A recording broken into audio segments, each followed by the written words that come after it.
Hai semua setia streaming, apa kabar? Selamat berjumpa lagi di Mutiara Malam. Dan kita akan, sebelum kita mendengar firman, kita akan berdoa bersama. Okay? Mari kita berdoa. Ya Tuhan Yesus, kami serahkan Mutiara Malam ke tangan Engkau Tuhan. Biar Roh Kudus Engkau bekerja di antara setiap kami Tuhan yang streaming dan juga hamba-Mu yang akan menyampaikan firman Tuhan. Biar setiap firman disampaikan Tuhan, kami percaya setiap firman yang Engkau sampaikan akan mencapai tujuan Engkau Tuhan dan terus bertumbuh di dalam tanah yang subur. Ya Tuhan, juga jamaah setiap menerima firman-Mu Tuhan, biar mereka bisa terus bertumbuh di dalam Engkau dan terus bertumbuh dalam iman, from strength to strength, from faith to faith. Terima kasih Tuhan, di dalam nama Tuhan Yesus. Amin. Shalom ya. Topik malam ini ialah, bisakah orang percaya berada di neraka? Bisakah orang percaya berada di neraka? Can believers be in hell? Inilah tajuk untuk malam ini. Can believers be in hell? Sebelum saya masuk ke dalam firman Tuhan, ada satu kutipan tentang orang percaya yang disampaikan oleh Charles Spurgeon. Beliau menyatakan, if you can sin and not weep over it, you are an heir of hell. If you can sin and not weep over it, you are an heir of hell. Jika Anda bisa berdosa dan tidak menangisinya, Anda adalah ahli waris neraka. Wow, sangat tajam ya. If you can go into sin and afterward feel satisfied to have done so, you are on the road to destruction. If you can go into sin and afterward feel satisfied to have done so, you are on the road to destruction. Jika Anda bisa masuk ke dalam dosa dan setelah itu merasa puas melakukannya, wow, Anda bisa berada di jalan menuju kehancuran.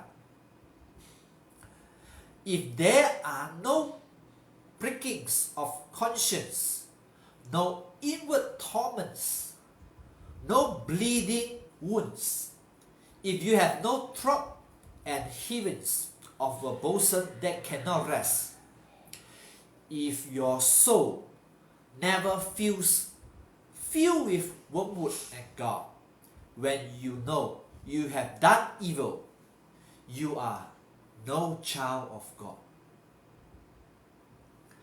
Maksudnya, jika tidak ada tusukan hati nurani, tidak ada siksaan batin, tidak ada luka berdarah, jika Anda tidak memiliki dada dan dada yang tidak bisa beristirahat, jika jiwa Anda tidak pernah merasa dipenuhi absintus dan hempedu ketika Anda tahu Anda telah melakukan kejahatan, Anda bukan anak Allah.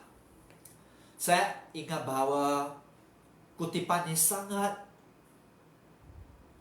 penting untuk setiap kita, di mana jangan kita berdosa sampai kita tidak sadar itu sesuatu yang berdosa, itu sesuatu yang pelanggaran, itu sesuatu yang jijik di mata Tuhan, sampai nurani kita tidak peka lagi kepada firman Tuhan, tidak peka kepada teguran Tuhan.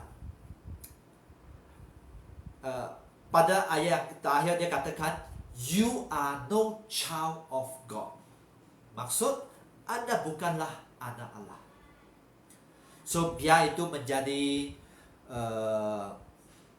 perhatian kepada setiap orang percaya. Mari kita berjaga-jaga di dalam hidup kita. Jangan kita menjadi orang bebal dengan dosa. Ya. Mungkin ada di antara Anda atau kawan Anda, atau teman Anda, atau anak, atau orang tua Anda menjadikan dosa. It's no big deal. Untuk mereka, it's no big deal. Maksud itu bukan masalah besar. Tapi pertanyaan saya kepada anda, apakah itu bukan masalah yang besar? Let's reflect. Mari kita renungkan tentang kutipan ini. So sebelum saya masuk ke dalam lebih detail tentang sebagai orang percaya, saya ingin share sesuatu tentang neraka. Apa dia neraka? Apa tempat begitu?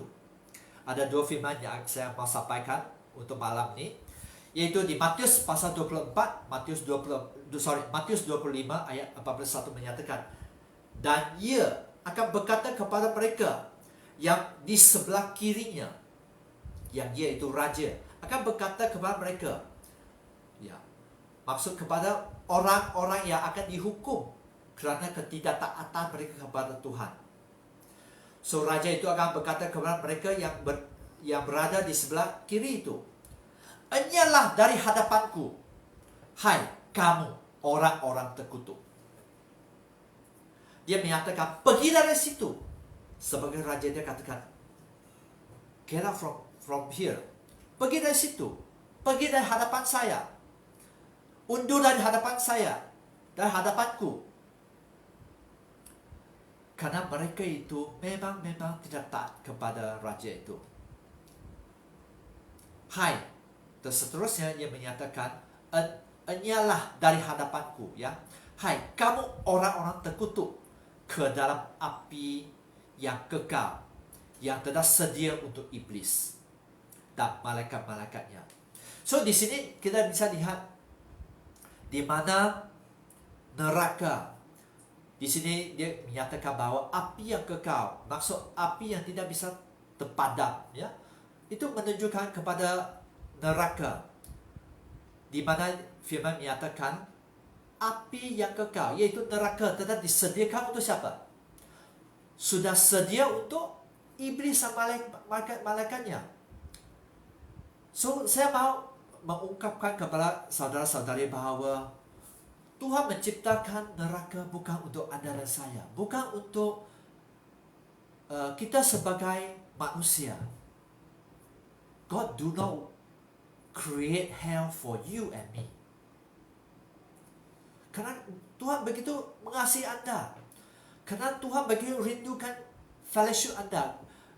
Tuhan begitu rindu kepada ibadah dengan anda, persekutuan dengan anda, membangun hubungan intim dengan anda. Bukan tujuan Tuhan untuk menciptakan neraka untuk anda dan saya. Tapi untuk siapa? Untuk iblis dan malaikat-malaikatnya. Kalau anda memahami apa artinya iblis dalam bahagian ayat asal di Yunani menyatakan bahawa iblis ialah apa? Iblis ialah setan. Iblis ialah penuduh palsu. So berapa sifat tentang iblis? Saya harap anda bisa tangkap. Jika firman menyatakan iblis ialah penuduh palsu, iblis ialah penfitnah, iblis ialah penentang tujuan Allah, iblis ialah pemberontak. Kalau kita sebagai orang percaya, kita mempunyai sifat-sifat sedemikian, kita harus was-was, kita harus berhati-hati. Jangan kita sudah dipengaruhi iblis. Kerana Tuhan tidak menciptakan neraka untuk anda dan saya. No. Tuhan menciptakan untuk iblis dan malaikatnya. Ya. So, iblis juga apa? Iblis juga pembuat kejahatan. Iblis selalu menganiaya orang yang baik, orang yang kudus, menjauhkan kita dari Tuhan, membujuk kita untuk berbuat dosa. Ingat, kalau kita tidak mempunyai pendirian, kalau kita tidak mempunyai firman yang kokoh di dalam hidup kita, kita akan senang dipujuk untuk berbuat dosa. Perzinahan, kesombongan, egois dan sebagainya. Bahawa ibadah tidak penting. Iblis akan menyengsarakan mereka dengan penyakit melalui roh jahat sampai menguasai tubuh mereka dan sebagainya. So inilah iblis. Ada berapa bagian? Iblis ialah penuduh palsu. Jadi kita menuduh palsu. Iblis yang menfitnah. Iblis menentang tujuan Tuhan. Iblis memberontak. Iblis membuat kejahatan, kefasikan dan sebagainya. Bahkan iblis menganiaya orang kudus. Iblis mempengaruhi Anda dan saya untuk berbuat dosa. Bahwa it's no big deal. Bukan masalah besar untuk berdosa. Tapi ingat bahwa dosa selalu memisahkan kita dari Tuhan. Ya. Dari satu firman juga berkenaan dengan tentang neraka, yaitu di Wahyu 20:10. Wahyu 20:10. Dan iblis, yaitu setan, yang menyesatkan mereka. Maksud, iblis menipu mereka. Iblis mengkhianati mereka. Dilemparkan ke dalam lautan api dan belerang. So, di sini kita bisa lihat, iblis akan satu kali akan dicampak ke dalam lautan api yang menyala-nyala dengan belegang. Dan tempat itu ialah neraka. Yaitu tempat juga untuk tempat binatang, yaitu makhluk. Dan nabi palsu, yaitu nabi dusta. Dan mereka disiksa siang malam sampai selama-lamanya. So, neraka ya satu tempat di mana Anda dan saya akan disiksa kalau kita tidak berjaga-jaga. Kita bisa dicampak ke lautan api itu. Kita bisa disiksa selama-lamanya. Kita mau tidak mempunyai perasaan, tak bisa. Kita akan selalu disiksa di lautan api. Ingat, ditindas selama-lamanya. So, apakah Anda mau pergi ke sana, yaitu ke neraka? Mari kita ingat bahwa bisakah renungkan pertanyaan itu, bisakah orang percaya berada di neraka? Bisakah? Tanya orang di sebelah, bisakah? Sekarang kita mau masuk ke dalam firman, yaitu tentang orang sebagai orang percaya. Di Filipius pasal 2 ayat 12 menyatakan, hai saudara-saudaraku yang kekasih, ya saudaraku yang tercinta, kamu senantiasa taat. Kerana itu tetaplah kerjakan keselamatanmu dengan takut dan gentar. Di sini Paulus mendorong setiap umat di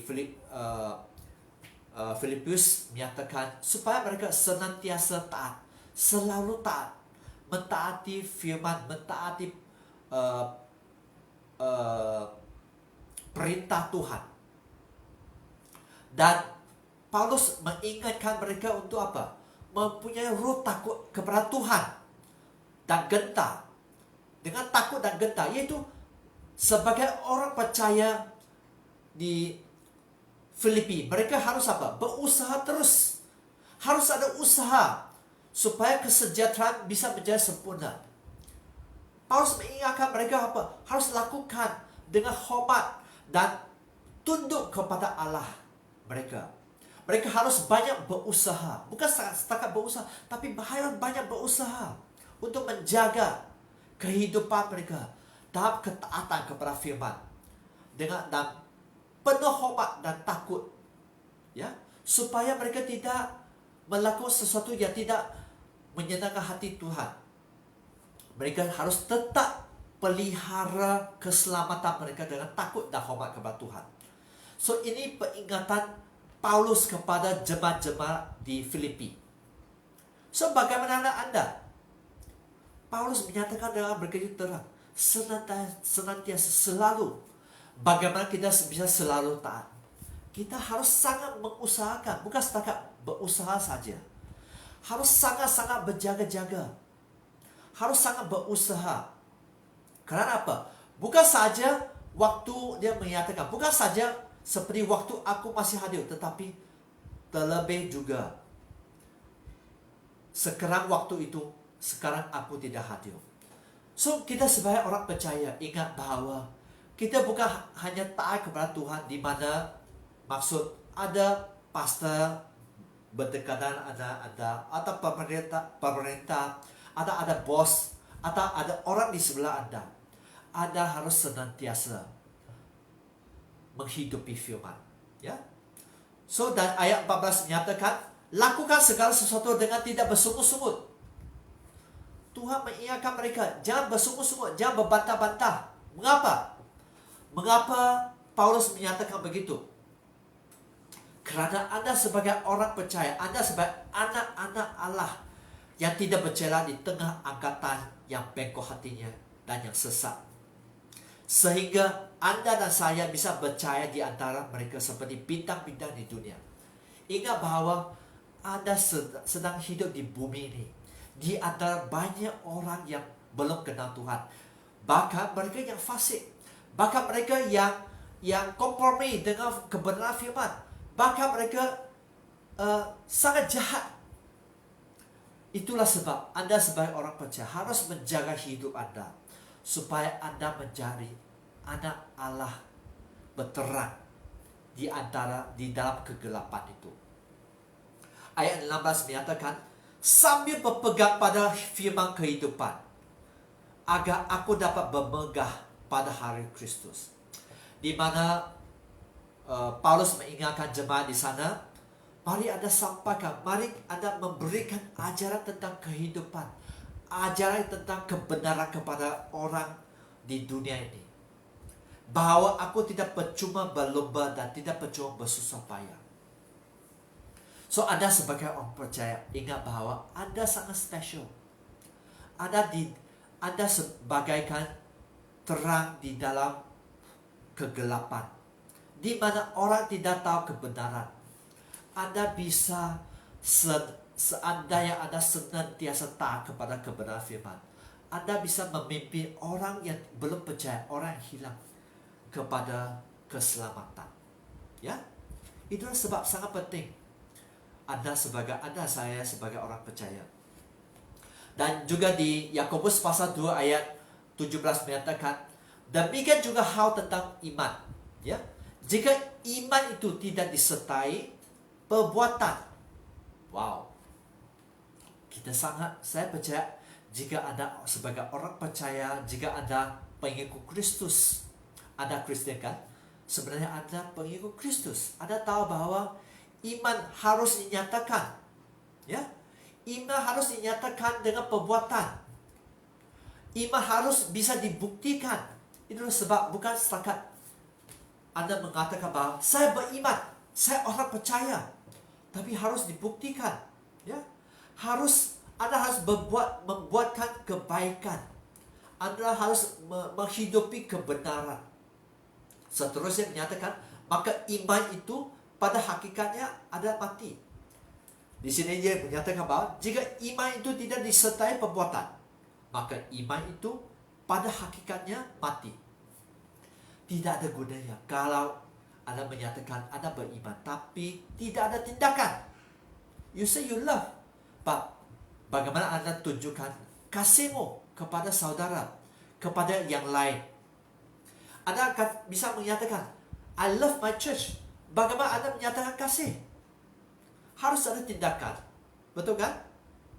Karena tanpa perbuatan iman, tidak ada gunanya. Matilah iman itu sendiri. Kenapa? Maka mati. As time pass by. Iman mati bermaksud apa? Iman Anda sudah terkandas. Juga maksud bahwa Anda sudah dijerat oleh iblis. Anda tidak sungguh-sungguh. Anda bisa menyatakan bahwa ada orang percaya, tapi di mana tindakan Anda? Di mana perbuatan Anda? Di mana tingkah laku Anda? Dan Anda bisa jatuh kalau Anda tidak menjaga iman Anda. Karena di sini menyatakan sangat nyata, jika iman itu tidak disertai dengan perbuatan, maka iman itu pada hakikatnya ada mati. It's dead. It's a dead faith. Iman yang mati. Iman yang tidak berguna sebenarnya. So, Anda kata bahwa ada orang percaya, mari Anda membangun iman Anda. Jangan sampai iman Anda mati. Harus ada tindakan. Jika orang berpacaran, jika suami istri, harus ada tindakan tentang kasih. Jika Anda beribadah, jika Anda nyatakan bahwa saya umat jemaat kepada siasi, harus ada tindakan. Tindakan dengan beribadah, dengan persekutuan, dengan live streaming, dengan memberi persepuluhan, dengan banyak hal. Harus ada tindakan. So kalau tidak ada tindakan, apakah ada orang percaya? Karena di sini sangat jelas, jika iman itu tidak disertai dengan perbuatan, iman itu pada hakikatnya in the end is dead, adalah mati. So kalau kita sebagai orang percaya kita tidak berjaga-jaga, Anda bisa masuk ke neraka juga sebenarnya, karena Anda tidak menghidupi firman. Karena bukan Anda sebagai orang percaya, bukan bahwa Anda saya jemaat CST, bukan. Tapi apakah Anda menghidupi firman, itu lebih penting. Apakah ada tindakan ke atas kebenaran firman, itu sangat penting. Itu akan menunjukkan Anda dan saya akan dihakimi mengikut tindakan kita. Sebagai orang percaya, di 1 Petrus pasal 1:14 ya. 1 Petrus pasal 1:14-17 menyatakan, hiduplah sebagai anak-anak yang taat. Maksud sebagai orang yang taat kepada Allah. Dan jangan turuti jangan turuti hawa nafsu. Jangan hidup di dalam kedagingan, dalam keinginan duniawi. Seperti orang yang belum mengenal Allah. Jangan kembali kepada cara hidup yang lama. Contohnya hawa nafsu, masih hidup seks bebas, masih egois, masih sombong, masih amarah. Hidup seperti orang yang dahulu, mengikut keinginan diri sendiri yang jahat, dan tidak mengenal tentang kebenaran firman. Firman menyatakan bahwa hiduplah sebagai anak yang taat. Taatilah Tuhan. Jangan turuti hawa nafsu, kedagingan. Itu bisa menjejas kita sebagai orang percaya. Jangan sampai itu apa? Yang menguasai kamu pada waktu kebodohanmu. Ingat, apakah Anda mau terus menjadi orang bodoh? Karena Tuhan sudah memberi kita kuasa dan otoritas. Anda lebih dan pemenang sebenarnya. So apakah Anda mau begitu diseret oleh iblis menjadi partner dia, yang tidak memuliakan Tuhan, hidup dalam hawa nafsu, yang hidup tidak berkenan di mata Tuhan?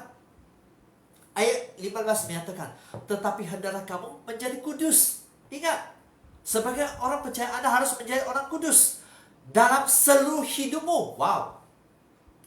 Dalam kudus bukan masa Anda beribadah, bukan ada masa stripping, bukan masa Anda di dalam komsel, bukan setakat Anda di dalam keluarga Anda, bukan. Di dalam seluruh hidupmu. Hidup beribadah, hidup di dalam gereja, hidup di dalam keluarga dan sebagainya harus sama dengan semasa Anda hidup di luar, hidup di mana Anda masih pergi ke college, hidup di mana Anda masih bekerja dan sebagainya. Hidup di luar, hidup di mana Anda masih sosial di luar, harus sama. Hendaklah kamu menjadi kudus. Ayat 16 menyatakan, sebab ada tertulis, kuduslah kamu sebab aku kudus. Maksud Tuhan menyatakan bahwa aku kudus. Ayat 17 menyatakan, dan jika kamu menyebutnya Bapa, yaitu Dia yang tanpa memandang muka, menghakimi semua orang menurut perbuatannya. Ingat, Tuhan akan menghakimi kita mengikut apa? Perbuatan kita. Tuhan akan menghakimi manusia setimpal dengan perbuatan masing-masing. Tanpa pandang apa? Tanpa pandang bulu. Tanpa pilih kasih. Tuhan tidak akan pilih kasih. Ingat. Jika Anda melakukan yang berkenan, Tuhan akan memberi upah. Tapi jika Anda menyangkal Tuhan, jika Anda melakukan sesuatu yang tidak berkenan, sesuatu yang fasik, Tuhan akan juga menulis di dalam kitab Dia. Ia akan menghakim saudara dengan keadilan sempurna. Ingat, Tuhan ya Tuhan yang mengasihi. Kita selalu ingat tentang Yohanes pasal 3 ayat 16 menyatakan bahwa karena begitu besar kasih Tuhan sampainya memberi anaknya tunggal untuk setiap kita yang mengaku dia akan menerima keselamatan. Di satu bagian Tuhan sangat mengasihi kita sampai dia menyatakan bahwa dengan iman Anda bisa diselamatkan. Setiap streaming bagi tahu yang di sebelah Anda, jika Anda beriman Anda bisa diselamatkan. Tapi ingat juga di ayat 1 Petrus pasal 1 ayat 7 menyatakan bahwa dia juga hakim. Dia akan menghakimi setiap perbuatan, setiap tindakan kita. Maka hendaklah kamu hidup dalam ketakutan selama kamu menumpang di dunia ini. Kita hanya menumpang saja. Ada yang menumpang 1 hari saja. Ada yang menumpang 1 tahun. Ada yang menumpang 5 tahun. Ada yang menumpang 30 tahun dan sebagainya. Kita hanya menumpang di bumi ini. Tapi Tuhan menyatakan bahwa Tuhan akan menghakimi setiap kita menurut perbuatan kita. Jika Anda tidak takut Tuhan, ingat, setiap kesalahan, setiap pelanggaran kepada firman akan ditulis di dalam kitab Tuhan. Tuhan akan menghakimi semua. Itu jika Anda masih hidup dalam hawa nafsu, masih memberontak, masih egois dan sebagainya, masih suka menikmati seks bebas dan sebagainya, ingat, Tuhan akan menghakimi semua ini. So mari kita ingat bahwa sebagai orang percaya, Anda bisa dibuang ke lautan api, ke neraka, kalau Anda tidak menghidupi firman. Di Matius pasal 7 ayat 21 menyatakan, bukan setiap orang yang berseru kepadaku, Tuhan, Tuhan, akan masuk ke dalam kerajaan syurga, melainkan dia yang melakukan kehendak Bapa-Ku yang di syurga. Ingat, bukan setiap Anda bisa berseru kepada Tuhan, Tuhan, Tuhan, akan masuk ke dalam kerajaan syurga, melainkan setiap kita yang melakukan kehendak Bapa yang di syurga. Itulah sebab ada orang menyatakan bahwa saya kenal, contohnya, dia kenal orang yang contohnya CA yang sangat terkemuka. Tapi persoalannya kepada Anda ya, apakah CA, orang yang sangat terkemuka itu, kenal Anda? Sama juga. Anda bisa kata bahwa, ya saya kenal Tuhan Yesus yang begitu mengasihi saya, yang sudah melakukan banyak mukjizat. Bahkan aku melakukan pelayanan yang besar, yang sangat, yang aku membawa banyak jiwa-jiwa ke dalam kerajaan syurga. Tapi persoalannya bukan berapa yang sudah Anda lakukannya. Anda bisa mengatakan, saya kenal Yesus Kristus. Tapi yang lebih penting persoalannya lah, apakah Tuhan Yesus mengenal Anda? Would Jesus know you?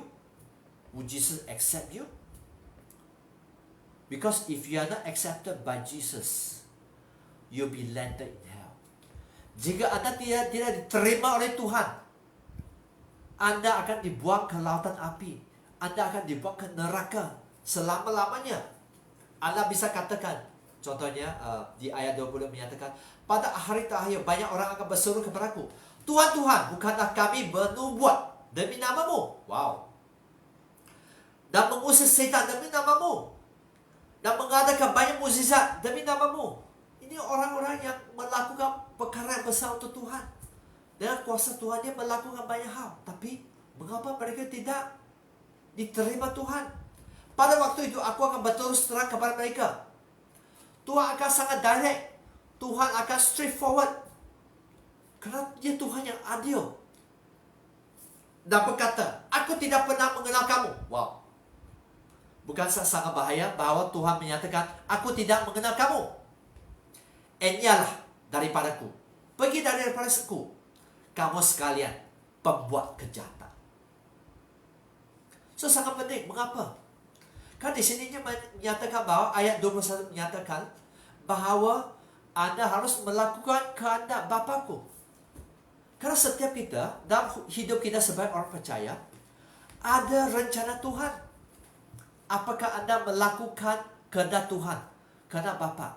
Ya, ada bahagian di mana kita harus mentaati amanah agung, di mana kita harus memuridkan, kita harus menginjil, membawa jiwa-jiwa dan sebagainya. Kita harus mengasihi Tuhan, kita menjadikan Dia satu-satu Allah kita, dan mengasihi sesama manusia dan sebagainya. Perintah-perintah Tuhan, termasuk kesepuluhan firman Tuhan. Tapi juga ada bahagian di mana apakah di dalam hidup Anda, apakah Anda sudah melakukan kehendak Tuhan, kehendak Bapa? Karena setiap kita didesain oleh Tuhan untuk melakukan bahagian yang tertentu. Persoalannya lah, apakah Anda sudah melakukan bahagian Anda? Karena di dalam penghakiman, Tuhan akan tanya kepada kamu, yang streaming, CA, apakah Anda sudah melakukan bahagian Anda? Saya sudah menjadi Anda sangat kaya. Apa yang Anda lakukan dengan kekayaan Anda? Apakah Anda menabur di dalam kerajaan Allah? Atau Anda hanya menikmati, menggunakan kekayaan itu untuk kenikmatan Anda sendiri? Yang sangat kaya, Tuhan akan menuntut. Kita sebagai orang sederhana, apapun kekayaan, berkat yang sudah Tuhan tetapkan, Tuhan juga akan menuntut. What have you done with the blessing that I've given to you? Bisa dalam bahagian kekayaan, keuangan, bisa dalam bahagian tentang gift, yaitu karunia sudah Tuhan tetapkan di dalam hidup Anda dan sebagainya. What have you done? Apakah Anda sudah melakukan kehendak Allah? Kalau tidak, sangat jelas bahwa apa? Dia katakan bahwa kamu pembuat kejahatan. Anda pembuat kejahatan akan dibuang ke lautan api. Bukankah Anda harus sangat takut? Dan setiap di sini dia juga menyatakan, di ayat 24 menyatakan, setiap orang mendengar perkataanku ini dan melakukannya, ia adalah orang yang bijaksana. Tetapi seterusnya dia menyatakan, orang yang mendengar perkataan, yang mendengar firman-Nya dan tidak melakukannya ialah apa? Wow. Dia menyatakan mereka ialah orang yang bodoh. Mau menjadi orang bodoh atau orang yang bijaksana? Mau melakukan kehendak firman, kehendak Bapa di syurga atau tidak? Anda harus memilih. Anda mau, karena standar di dalam standar duniawi sangat berbeda dengan standar kerajaan syurga. Di dalam standar duniawi ini, yang simple-simple okey. Tapi di dalam kerajaan Allah, jika Anda mau menjadi diterima oleh Kristus, Anda harus mengikuti firman Tuhan, kebenaran firman. Anda harus melakukannya. Kalau tidak, bagaimana Anda bisa diterima oleh Tuhan? Tanyalah diri sendiri. Ada kata bahwa saya Kristian. Kristian maksud apa? Anda ialah pengikut Kristus. Apakah pengikut Kristus tidak menghidupi firman? Bisa dikatakan pengikut Kristus?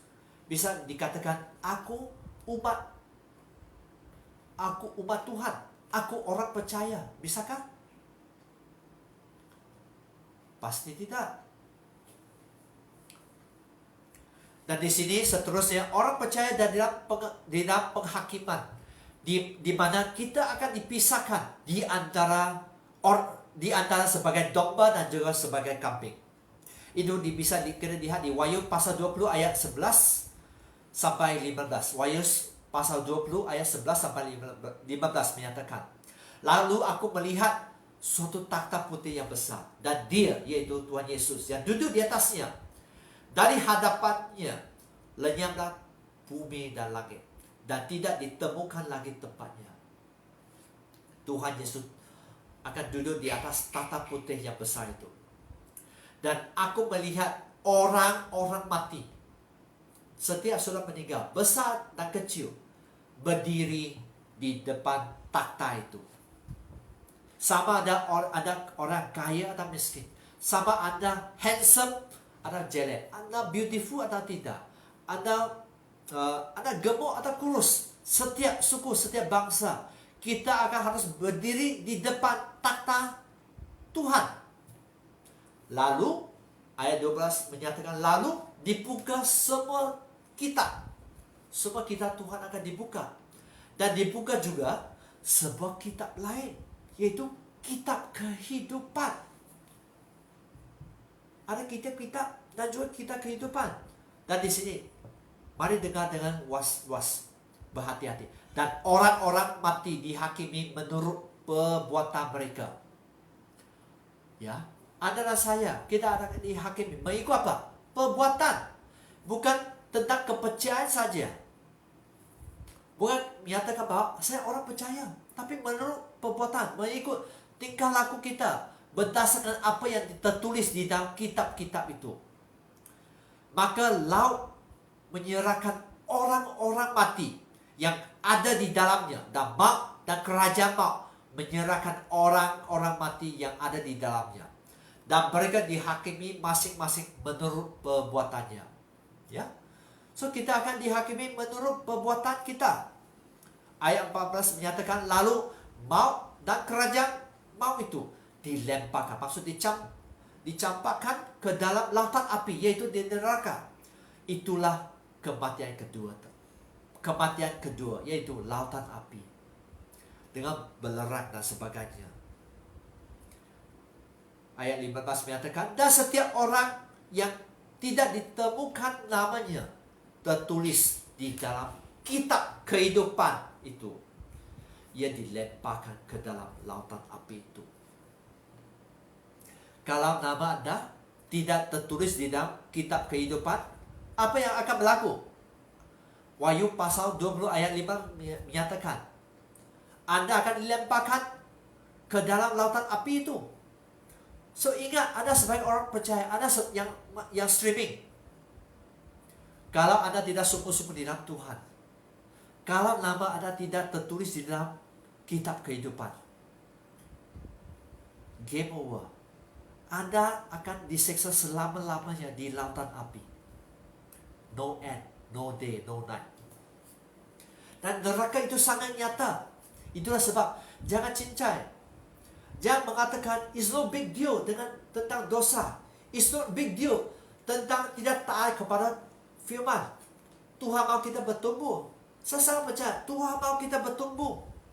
Dan kalau Anda bebal, kalau Anda tidak mau menghidupi firman, walaupun sudah banyak kali Anda mendengar khotbah, dengan menonton YouTube dan sebagainya, Anda membaca firman dan sebagainya, tapi Anda masih memberontak. Akhirnya ialah apa? Dibuang dalam lautan api. Itu kenyataan. Anda harus tahu tentang kebenaran ini. Karena pada akhir ini, setiap kita akan dipisahkan menurut apakah Anda kambing atau domba, apakah Anda lalat atau gandum. So mari kita serius dengan Tuhan, serius dengan kebenaran firman. Can believers be in hell? Bisakah orang percaya berada di neraka? Bisa, kalau Anda tidak berwas-was, kalau Anda terus berdosa, terus menganggap no big deal about dosa. Karena dosa akan memisahkan Anda dari Tuhan. Bagaimana Anda bisa terhindar masuk neraka? Bagaimana Anda bisa hidup berkenan di hadapan Tuhan? You can avoid hell. You can go to heaven. Tuhan sudah sediakan syurga untuk Anda dan saya. Itulah sebab Tuhan mati untuk dosa Anda dan saya di atas kayu salib. Semua kejelekan, semua kefasikan, semua pelanggaran terhadap firman Tuhan sudah mati di atas kayu salib. Tuhan sudah tanggung. Apa yang harus Anda buat ialah bertobat, menerima Tuhan Yesus sebagai juru selamat. Kerana Tuhan mati di atas kayu salib, hari ketiga Tuhan sudah mengatasi kematian. Dia sudah bangkit. Tuhan sudah bangkit, menyatakan bahwa Tuhan sudah sediakan satu tempat yang sangat baik untuk Anda dan saya. You don't have to go to hell. You don't have to go to hell. Please choose wisely.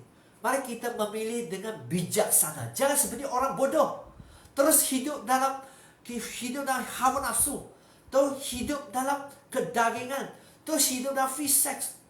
Terus hidup dalam egois. Karena semua ini akan menghambat.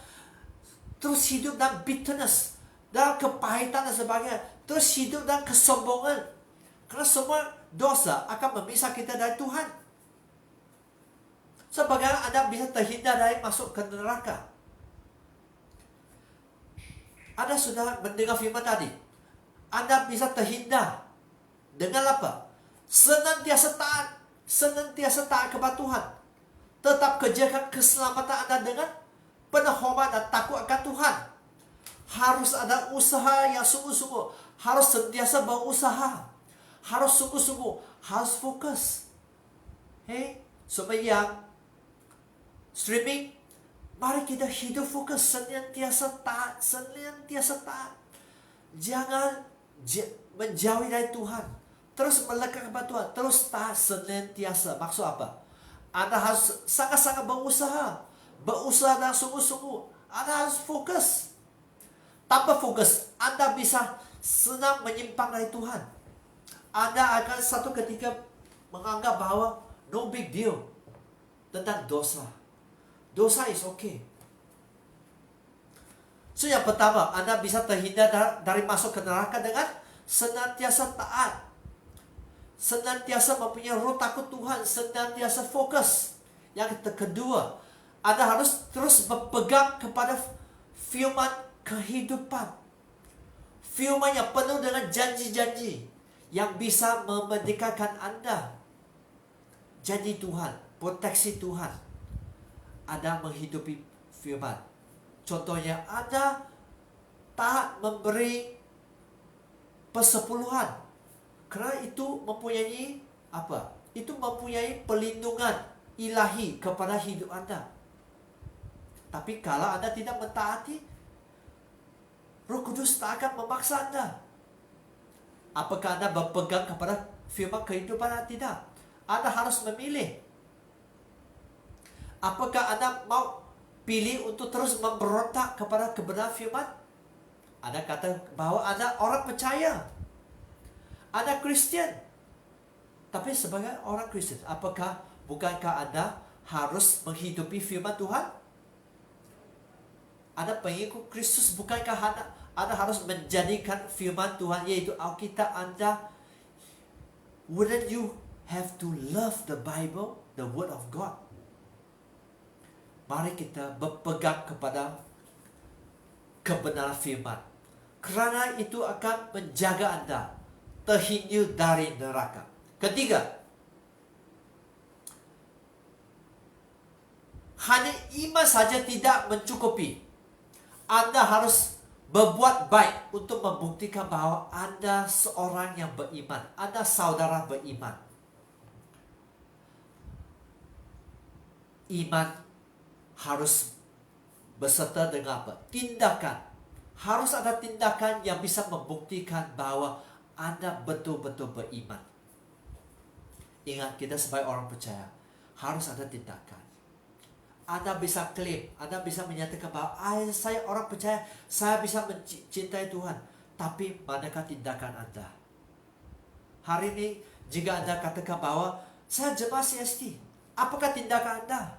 Dalam bagian beribadah, apakah tindakan Anda? Apakah Anda setia melayani Tuhan? Karena satu bagian di mana kita bekerja ialah supaya kita belajar melayani. Dan pelayanan itu akan menjadi kita bertumbuh menjadi lebih kuat, lebih kokoh di dalam mempunyai fondasi yang kuat di dalam iman. Harus ada perbuatan. Keempat, bagaimana Anda bisa terhindar dari masuk neraka? Hidup kudus. Jangan turuti hawa nafsu. Jangan turuti keinginan duniawi. Hidup kudus sangat-sangat penting. Tapi jika Anda tetap bebal, ya, jika Anda tidak fulfill one of the requirement of God, bagaimana Anda bisa diterima oleh Tuhan? Karena Tuhan kita adalah Tuhan yang kudus. Ingat. God is holy. Be ye holy, for I am holy. Hidup kudus. Pertama, senantiasa taat. Kedua, berpegang kepada firman. Ketiga, iman harus disertai dengan perbuatan. Keempat, hidup kudus. Kerana Tuhan kita adalah Tuhan kudus. Kelima, melakukan kehendak Bapa. Mari kita serius dengan Tuhan. Tuhan memberi Anda sudah berapa umur sekarang? Mungkin 20, 30, 40 tahun. Apakah Anda tahu kehendak Bapa di syurga? Setiap kita mempunyai panggilan tertentu. Anda mengerjakan panggilan Anda? Karena sangat kasihan kalau pada akhirnya Tuhan menyatakan Anda yang jahat. Anda tidak diterima. Anda dibuang ke lautan api. So sad. Keenam, Anda bisa terhindar dari neraka. Anda bisa hidup berkenan di hadapan Tuhan dengan sangat sederhana, di mana setiap orang mendengar firman melakukannya. Sebenarnya hidup kita sebagai orang percaya sangat tidak susah sebenarnya. What you know, do it. Apa yang Anda pelajari tentang kebenaran firman, melakukannya. Ya. Karena Yakobus pasal 1 ayat 20 menyatakan, tetapi hendaklah, itu satu perintah di mana ia menyatakan, hendaklah kamu menjadi pelaku firman itu. Dan bukan hanya pendengar saja. Jangan hanya banyak dengar khotbah, dengar YouTube dan sebagainya tanpa perbuatan, tanpa tindak laku. Kerana Anda menipu diri sendiri. Apakah Anda bisa menipu Tuhan? Oleh itu, saya mendorong saudara-saudari, mari memikirkan tentang posisi Anda. Nanti Anda akan dipanggil Tuhan nanti. Apakah Anda akan berada di syurga atau di neraka? Apakah Anda bisa terhindar masuk? Sebelum Anda dipanggil Tuhan, mari Anda membangun iman Anda. Mari Anda dan saya terus senantiasa taat kepada Tuhan, mempunyai roh takut Tuhan. Kedua, berpegang kepada firman. Mari kita iman beserta dalam perbuatan, supaya bisa terhindar masuk ke neraka. Mari kita menjaga kekudusan hidup kita. Mungkin banyak kawan Anda hidup free sex, di mana itu sangat berkeliaran sekarang. Tapi Anda harus memberi pendirian. Jangan menjual diri kepada iblis. Karena pada akhirnya Anda akan masuk neraka kalau Anda tidak menjaga kekudusan Anda. Karena Tuhan kita yang Tuhan yang kudus. Period. God is a holy God.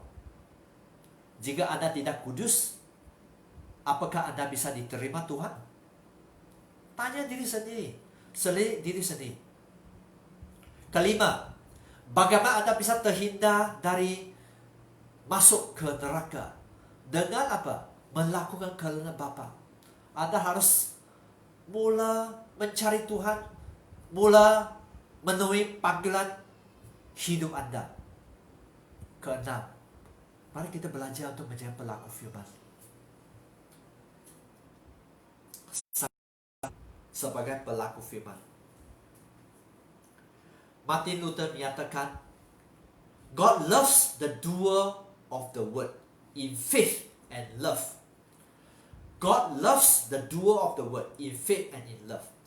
Tuhan mencintai pelaku firman dalam iman dan kasih, and not the mere hearer like parrots, and not the mere hearers who like parrots. Dan bukan pendengar belaka, dan bukan pendengar saja yang seperti apa? Yang seperti burung biuk, have learned to utter certain expression with readiness. Seperti burung ribiu telah belajar mengucap ungkapan tertentu dengan kesiapan. So di sini saya mau ingatkan Anda yang setiap streaming, bagi tahu yang di sebelah, bukan ungkapan Anda yang penting sebenarnya. Tuhan tidak mau Anda menjadi seperti burung biu, like parrot, that you utter certain expression saja. Anda menyatakan bahwa Anda bisa menyembah Tuhan, ku mau cinta Yesus. Tuhan ialah Tuhan yang sangat yang aku kasihi. No point. Harus disertai dengan tindakan. Mari kita belajar bahwa Tuhan sangat mementingkan tindakan Anda dan saya. Setiap tindakan akan ditulis di dalam kitab-kitab. Dan kalau Anda dan saya, nama Anda dan saya tidak tertulis dalam kitab kehidupan, very sorry, game over. Anda akan dibuang ke lautan api, di neraka, bersama-sama iblis dan malaikatnya, dan nabi palsu, dan makhluk itu, binatang itu. Anda akan berserta dengan mereka, selama-lamanya, siang dan malam. Anda akan disiksa. You'll be torment forever. Anda akan selama-lama di lautan api disiksa, ditindas. You want to feel no pain? Cannot. Anda mau dihindar dari perasaan sakit, penganiayaan dan sebagainya? Cannot. Karena sudah ditetapkan. Kalau nama Anda tidak ditulis di kitab kehidupan. So, it is very true. Believer can be in hell. Itu satu kebenaran bahwa orang percaya bisa di neraka. Sebenarnya bukan setakat orang percaya, tapi hamba Tuhan kalau tidak menghidupi firman bisa di neraka. Ada kesaksian mungkin Anda sudah dengar bahwa hamba-hamba Tuhan yang besar dan sebagainya di neraka. Bukan Kristen yang biasa-biasa saja. Kalau kita tidak menghidupi firman, kalau kita egois, kalau kita memberontak, kalau kita tidak memberi kemuliaan kepada Tuhan, kalau kita tidak melakukan kehendak Bapa di surga, kalau kita masih sombong, kalau kita masih pendusta, kalau kita masih hidup tidak kudus, kalau Anda masih tidak menjaga kekudusan, Anda bisa di neraka. Sebenarnya Tuhan menciptakan neraka untuk iblis dan malaikatnya. Anda sudah mendengar tadi pada permulaan firman. Tuhan menciptakan surga untuk Anda dan saya, bukan neraka. Neraka itulah untuk iblis dan pasukan dia. So mari kita selidiki hidup kita dan bertobat. Kalau Anda sudah menyimpang dari kebenaran firman, kalau Anda dulu yang bebal, Anda yang berdusta, Anda yang sudah jarai Tuhan, Anda yang tidak hidup kudus, tidak sungguh-sungguh dengan Tuhan, masih ada kesempatan, yaitu pertobatan. Puji Tuhan, ada pertobatan. Di mana bukan karena Anda layak, Anda dan saya layak, tapi karena Tuhan melayakkan Anda dan saya. Di masa Anda bertobat, Anda akan terima anugerah. Ingat, di masa Anda sungguh-sungguh bertobat, you say no more, no more. Saya mau hidup kudus. Saya mau hidup berkenan dengan Tuhan. No more, no more. Dan anugerah Tuhan akan dicurahkan ke dalam hidup Anda. Di mana Anda akan terima anugerah keselamatan dari Tuhan. Percuma, itu percuma. You don't have to do anything. Beriman, bertobat, beriman, terima Tuhan Yesus sebagai juru selamat, Anda akan selamatkan. Dan terus mengerjakan keselamatan dengan takut dan gentar. Jangan santai-santai, harus ada usaha. supaya iman Anda terpelihara. Ya. So mari kita berdoa. Ya Tuhan Yesus, hamba sudah sampaikan firman, kebenaran firman kepada setiap streaming, setiap yang akan menonton video ini.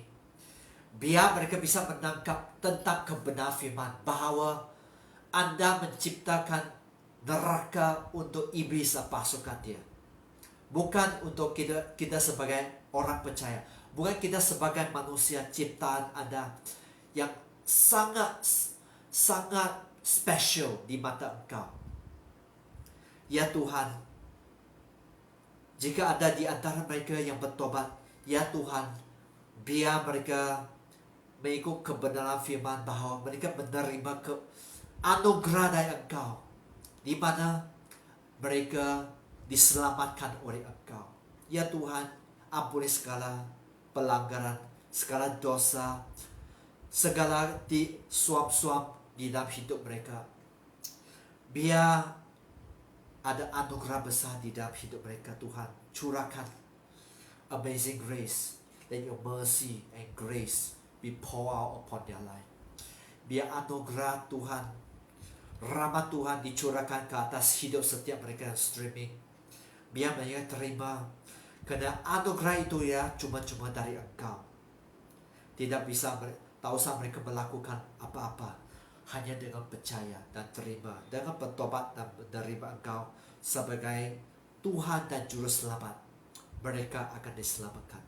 Ya Tuhan, biar setiap yang streaming, setiap yang menonton video ini terus mempunyai roh takut Tuhan. Mereka terus berjaga-jaga, mereka terus bertahan, mereka terus hidup fokus, terus berusaha sampai Engkau panggil setiap mereka, Tuhan. Ya Tuhan, kami sangat bersyukur atas kebaikan-Mu, Tuhan. Kami tahu bukan kami mengasihi Engkau, tapi yang pertama bahwa Engkau yang mengasihi setiap kami, Tuhan. Kami begitu senang menyimpang dari Engkau, tapi dengan anugerah dan kasih-Mu, seperti Yohanes pasal 3 ayat 16 menyatakan bahwa begitu besar kasih Engkau, Tuhan. Engkau mati untuk setiap kami. Engkau sanggup mengorbankan Anda yang tunggal, Putra-Mu Kristus Yesus, untuk setiap kami orang yang berdosa. Sampai setiap kami yang mengaku Engkau sebagai Tuhan dan Juru Selamat, kami terima. Yes Lord, we receive your grace and mercy. Kami menerima anugerah dan rahmat-Mu, Tuhan. Terima kasih Tuhan atas kebaikan-Mu, Tuhan. Dan biar setiap mereka yang terima anugerah Tuhan terus bertahan, terus mengasihi Engkau, terus berjalan, terus sungguh-sungguh mencintai dengan perbuatan hidup mereka, dengan tingkah laku mereka, menunjukkan bahwa mereka benar-benar mengasihi Engkau. Thank you Lord, thank you Lord. Terima kasih Tuhan atas kebaikan-Mu, atas kesetiaan-Mu, Tuhan. We know only because you are faithful, Lord. Not because you are faithful, Lord. Hanya kerana Engkau setia, Tuhan, bukan kerana kami setia. Thank you, Lord. Dan semua yang streaming katakan amen, amen, amen. Shalom. Sampai kita berjumpa lagi. God bless you.